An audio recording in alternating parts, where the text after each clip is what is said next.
ہم سٹارٹ کرتے ہیں سیٹھی صاحب آپ کے جو اداریہ ہے جو پاکستان جس مشکل صورتحال کا شکار ہے. طالبان جو ہیں وہ بالکل کابل کے اب قریب ہیں. انہوں نے 13 صوبائی کیپٹلز پر تو ان کا مکمل قبضہ بھی ہو گیا ہے 24 میں سے, اور کابل کو اتنا دور نہیں ہے. مگر بلیم گیم میں پاکستان کو ویسٹ جو ہے, مغرب جو ہے, وہ پاکستان کو اس کے ذمہ دار ٹھہرا رہا ہے. اس میں کس حد تک سچائی ہے؟ کیونکہ پاکستان سے زیادہ تو امریکہ کی بھی تو اکاؤنٹیبلٹی ہونی چاہیے, جس نے وہاں پر 20 سال ٹریلینز آف ڈالرز خرچ کر کے اور سب کچھ کر کے کچھ نہیں ان کو حاصل ہوا, اور وہ بالکل ویسے جا رہے ہیں, بیک ٹو سکوئر ون حالات ہو گئے ہیں. جی سیٹھی صاحب.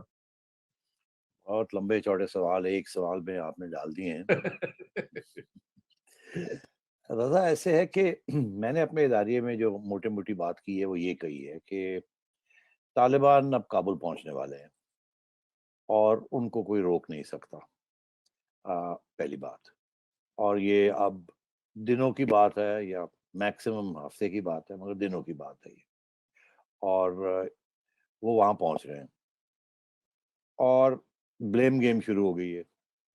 اور اس بلیم گیم میں پاکستان کی حکومت جو ہے وہ بڑی پریشان ہے کہ ہمارے اوپر الزام لگ رہا ہے کہ ہماری وجہ سے یہ سب کچھ ہوا ہے, ہم نے طالبان کو روکا نہیں, ہم نے طالبان کے اوپر لیوریج تھی, ان کے اوپر پریشر نہیں ڈالا. اگر ہم ڈالتے تو شاید وہ انٹرنیشنل کمیونٹی کی بات مان لیتے. اور تو میں نے کہا کہ ایک طرف تو یہ ہے, اور پاکستان کی حکومت کی پوائنٹ آف ویو یہ ہے کہ نہیں, ہم نے جتنا پریشر ہم ڈال سکتے تھے ہم نے ڈالا, مگر ایک حد کے بعد وہ پریشر ناکام ہو گیا. انٹرنیشنل کمیونٹی کہتی ہے کہ جی آپ نے ان کو پناہ دی 20 سال, پہلی حکومت بنی, آپ نے ان کو ریکگنائز کیا, دنیا نے نہیں کیا. آپ کی دوستیاں ان کے ساتھ, ان کی فیملیز آپ کے ہاں رہتی ہیں, آپ نے ان کو بچا کے رکھا, 20 سال آپ نے ان کو پالا, اور یہاں تک کہ سارے لیڈرز جو تھے آپ کے وہ یہ طالبان کے یہیں سے تھے. اور اب یہ آپ کیسے کہہ سکتے ہیں کہ آپ کا کوئی رول نہیں ہے اس میں اور آپ کا کوئی انفلوئنس نہیں؟ اچھا, میں سمجھتا ہوں کہ اس الزام میں بڑی حقیقت ہے, کیونکہ یہ اس کو ڈینائی نہیں کیا جا سکتا کہ جب 2001 کے بعد, جب 9/11 ہوا 2001 میں, تو اس کے بعد امریکہ نے جب بمبارڈمنٹ کی طالبان حکومت کے اوپر, کیونکہ انہوں نے اسامہ بن لادن دینے سے انکار کر دیا تھا, تو وہ سارے وہاں سے بھاگے اور آ کے تورا بورا کراس کر کے اور پاکستان کے اندر آ کے بیٹھ گئے, اور 20 سال انہوں نے پناہ لی. اور یہیں سے حقانی نیٹ ورک وغیرہ انہوں نے اپنے جو آپریشنز تھے پھر یہیں سے بیس ایریا بنا کے, ہمارا فاٹا کا ایریا اور بلوچستان کا ایریا بیس ایریا بنا کے یہیں سے انہوں نے آپریشنز بھی لانچ کیے اور اپنے آپ کو مضبوط بھی کیا, ریکروٹمنٹ بھی کی, اور آہستہ آہستہ افغانستان کے اندر حاوی ہوتے گئے. اس میں تو کوئی شک نہیں ہے.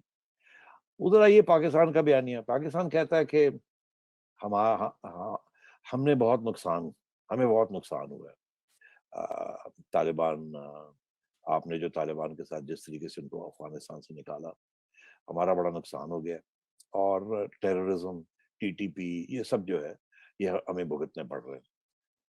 اور آخر میں وہ یہ کہتے ہیں کہ ڈونلڈ ٹرمپ نے یہ جو اناؤنسمنٹ کر دی کہ ہم جا رہے ہیں, اور اس کے بعد جو بائیڈن نے یہ کہہ دیا کہ ستمبر کی فلانی ڈیٹ کو ہم جا رہے ہیں, اس کے بعد انہوں نے پاکستان کا کہنا ہے کہ ہمارے پاس تو کوئی ہتھیار ہی نہیں رہے پریشر ڈالنے کے لیے. جب آپ نے پہلے ہی ہتھیار گرا دیے تو پھر اس کے بعد ان سے کون بات کرتا؟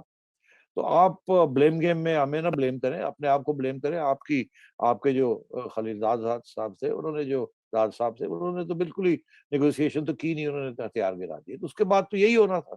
اب آپ ہمیں کیوں کہہ رہے ہیں؟ اور ساری غلطی آپ ہی کی ہے.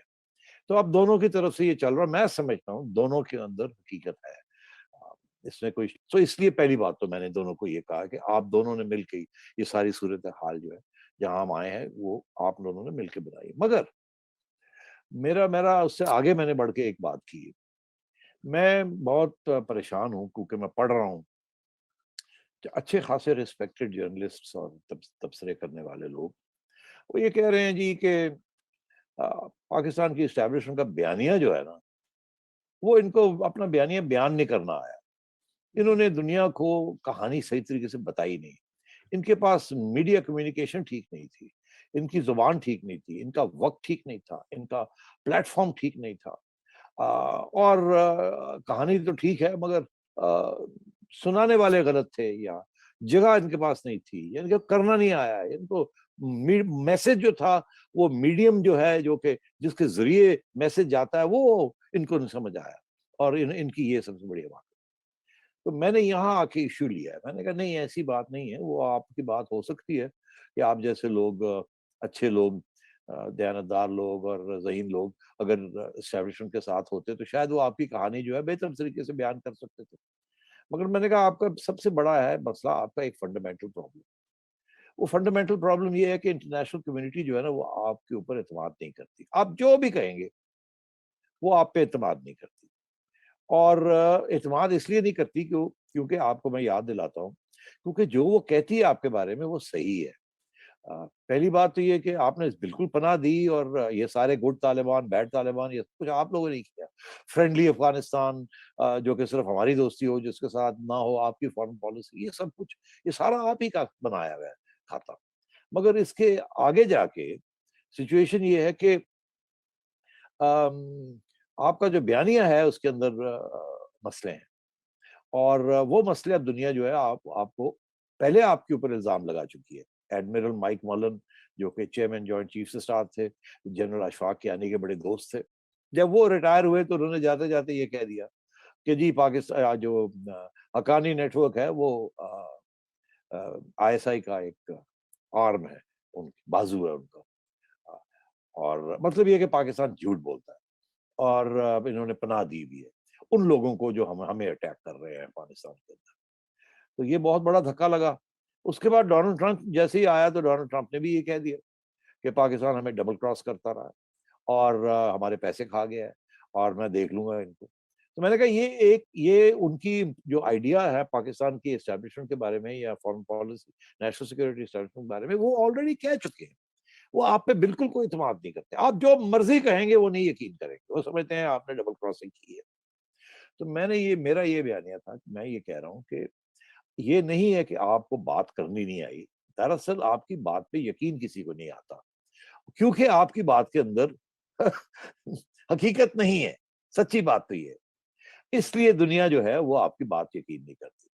تو اب میں نے پھر اگلا سوال یہ پوچھا کہ آج آپ یہ کہہ رہے ہیں، لوگوں کو بلا بلا کے، پاکستانیوں کو، فارنرز کو بلا بلا کے آپ یہ کہہ رہے ہیں، اپنی کہانی بتا رہے ہیں، اور پھر پاکستان کی عوام کو یہ کہہ رہے ہیں کہ وقت آ گیا ہے، بہت سے مسائل آنے والے ہیں، اور گھیراؤ ہو گیا ہمارا، اور ایک طرف انڈیا ہے دشمن، دوسرا افغانستان میں بھی ہمارے خلاف ہو گئے سارے، اور اوپر سے انٹرنیشنل کمیونٹی بھی ہمارے خلاف ہوتی جا رہی ہے، اور آپ پاکستان کے قوم کو اس وقت یکجہتی کا اظہار کرنا چاہیے، نیشن ایز اے ہول، وہ اڈاپٹ کرنی چاہیے اپروچ، تاکہ ہمارے اندر کوئی ڈفرینسز نہ ہو، ہم ایک ہو کے دنیا کو بتائیں ہمارا بیانیہ کیا ہے اور کب۔ تو میں نے کہا یہاں آ کے یہ پرابلم آ جاتی ہے کہ بات تو بالکل صحیح کہہ رہے ہیں آپ کہ ہمیں ایک ہو کے کرنا چاہیے، مگر بات یہ ہے ایک کیسے ہوں گے؟